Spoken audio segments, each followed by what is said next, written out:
So this past year, I'm out somewhere taking care of something. My son calls me up. Dad, my foot's broken. I need to go to the hospital. Immediately, I'm like, all right, I'm out. Let's go, let's go. I get in the car and I'm thinking to myself, he's talking awfully calm for just having broke his foot. If I had broken my foot the year before, it hurt so bad. So I call him up. When did you break your foot? Just now? He was like, no, this morning when I was playing basketball. I'm like, before school? Before school. He said, yeah. And you waited the whole day to tell me this? How come you didn't tell your teachers? He was like, I did tell the teachers, but he's a teenager. Kids exaggerate things. There's no way he walked around with a broken foot. Remember, I broke my foot and I thought I could walk months afterwards.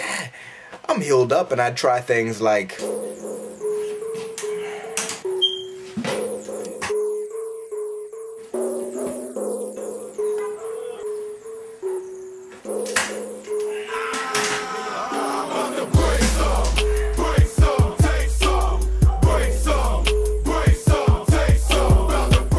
And I'd think I could do it, but then it'd end up like...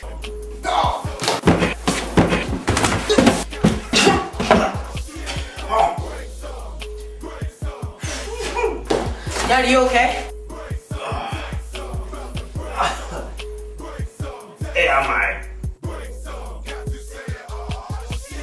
I come home thinking to myself, it's not really broken, he's just exaggerating. There's no way the teachers let this go the whole day. And I pull the shoe off and I can see stuff sticking out the side. It's not okay. Take him to the hospital. They show me the x-ray and a piece of his bone is really broken off. They're like, yeah, he really broke it off. And I'm like, how the hell is he playing basketball and walking around the rest of the day on a broken foot? I met a guy there that was a medic and he was telling me it's incredible what your body can do. And he was walking with a limp and I asked him what happened. This is what he told me. How you doing? My name's Leo, aka Tin Man from Wild Style, father of 4. Let's talk with my man Lau. He basically wanted me to come on and lay out my story. The time when I met him, I was working on his son's foot in the emergency room. I'm a medic, EMT, whatever you want to classify me as. He noticed a little abnormality in my walking and asked me a few questions. Started all about 6 years back. Routine day, going to my meeting on my bike. This is after giving up stunt riding for X amount of years. Figured I'd buy a cruiser, take it easy, get married now, it's all good. Going around the corner, 20 miles an hour. Heard this metal scraping sound. Looked into the curve. There was a truck coming up,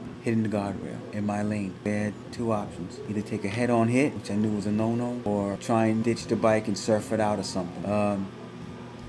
I chose the latter. Luckily, I didn't lose my life, but I got a couple souvenirs. Got a double broken neck, double broken back, a closed TBI, and my diagnosis wasn't good. It's like, you know what? You're pretty much going to be in this neck brace, and you probably won't be walking anymore. Basically, laying there, not having any feeling from about my chest down, having a closed traumatic brain injury. I really didn't comprehend much. After I wrapped my head around the situation and the gravity of my injuries, 2 things go through your mind, especially when you're going through that fight or flight syndrome. Either give up and fold or lick my wounds and drive on. I got kids I gotta feed. I just had a baby. So for me, it was only due. There is no try.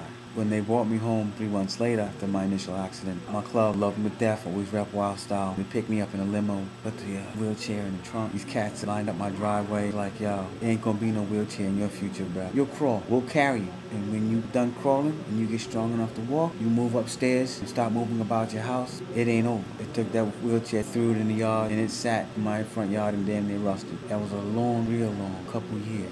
Sure enough, I went from my kid helping me up and down the stairs, bills start coming and catching up, people start calling the house. The pushing factor behind that was, you gotta get back to work, my man. Do the only thing you know how to do. That was one thing they were telling me, being paralyzed on my right side also, that I wasn't gonna be able to do. But the body's an amazing machine, and it does what the brain tells it to do. Mine was telling me to get back to work. Do what you need to do to be able to go back to work and not be sought as a liability.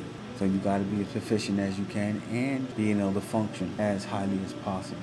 And that was my goal. And when I met Lau, I was on that path. Unfortunately, since that happened, I was diagnosed with an advanced stage of vascular necrosis, possibly because of the accident, which degenerated my right hip. And as a young person, I didn't want to go back under the knife again. I was totally against it. Figured, oh, I can just have a quick procedure. The doc told me on the first visit, we got to replace your hip. That was, once again, some of the most devastating news I had heard, and since I woken up and they told me I'd really made a mess of myself. But I had it done a couple months ago. I'm in the gym 4, sometimes 5 days a week, making my body do what I needed to do. Back on my feet, the back, and the broken neck. I've been able to generate enough tissue and muscle regrowth that I'm getting feeling back on my right side.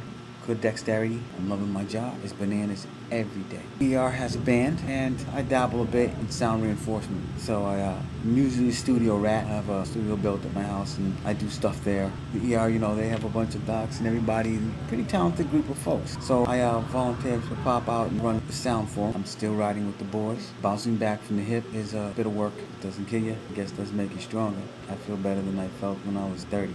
But you meet people, and people have an effect on you. And after talking with Lau, you know, you always know when you're going to see people again. He may give his advice. It's lots of fun.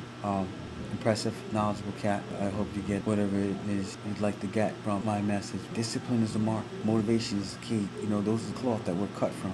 Things seem to be bad. Maybe they're not as bad. There's always going to be somebody who got it worse. They always say, if you stood in a circle with 100 people and you put all your problems in that circle and you listen to everybody's problems, 9 times out of 10, you'll be glad as hell to walk away with your own problems. I look at that every day when I get up and I put my feet on the floor. Basically, the cup has got to be half full all the time. So the next time you guys thinking you're having a bad day, please, please, tell me your problems. I could use a good laugh. Sometimes you gotta pick yourself up, dust yourself off, shut the fuck up and get back to doing what you do. If you don't get to living, you might as well get to dying. And I still got some hell to raise. That's how we're gonna go out. No other terms but my own. Ow, that shit hurt.